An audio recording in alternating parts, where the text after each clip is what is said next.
කාලා බීලා හුකලා හිටපු જાතියක. දුක කියන එක දුන්න. කන්නෙත් නෑ බොන්නෙත් නෑ හුකන්නෙත් නෑ දුකයි දුකයි දුකයි දුකයි දුකයි කියන එක ගෙනාවා.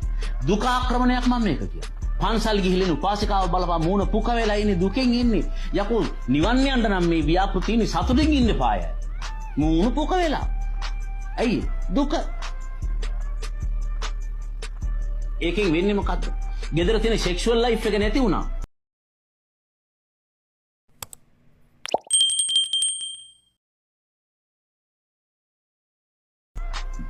ගෑනු පන්සල්ට ගිහලා දුක අරන් එද්දී ගෙදරින් සීයා මුණුපුරෝ දූෂණය කරනවා ගම්වල.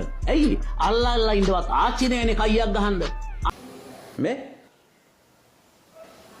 මොකද්ද මේ ටව් ඛණ්ඩ කියන්නේ? කොම්බුව ටයන්න ගයනු කිත්ත කයන්න හල්නයන ඩයන්න. මොකද්ද? මං කොහොමද දන්නේ? තාත්තා කොහෙන් හොයාගන්නද කන්දෝ? දන්නේ නැත්නම් තමස මේ ලෝකෙටම පේන්න Facebook එකේ post එකක් දාලා තියෙන්නේ. දැන් මැච් ගැහුවා ඇති ගෙදර වරල්ලා ටව් ඛණ්ඩ. ඔව් දැම්ම තමයි.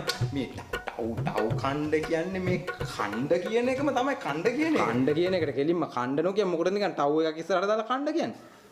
නෑ ඒ දෙක වෙනස්. ටව් ඛණ්ඩ කියන්නේ මේ රෑට ඛණ්ඩ කියන එක. රෑට ඛණ්ඩ කියන එක තමයි ටව් ඛණ්ඩ කියන්නේ. අලුත් තාක්ෂණෙත් එක්ක භාෂාව වෙනස් වෙලා තියෙන හැටි. එතකොට මේ ටා හීකේ කියන්නේ ඒ කියන්නේ නියමයි කියන එක. නියමයි කියන එක. ගෙදර කවුද?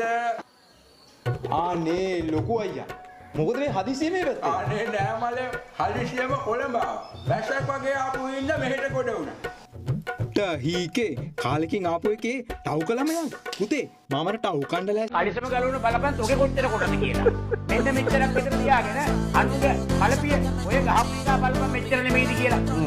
අනුගේ දිග බලල කොට ගැන කතා කරපුවා අම්මයි වහ එක්ක ගෑණි වහ අපේ දිගේ එකක් තියෙනවා එත කොට එක දිග කරලා දෙන්න. ඔච්චර තමයි සිංහලෙන් කියන්නේ නෑ. නැවතත් කියනවා ඒ අවජාත විදියට ගහන උතු හදලා තියෙනවනේ එක්ක අම්මා වයස නම් එපා. පවුනේ හොඳ නෑනේ. මේ ගෑන් කතාද බදලා තියෙනවනේ ඒවපන් අපේ කොට එකක් තියෙනවා දික් කරලා වැඩේ කරන්න. මේක මගේ නෑ.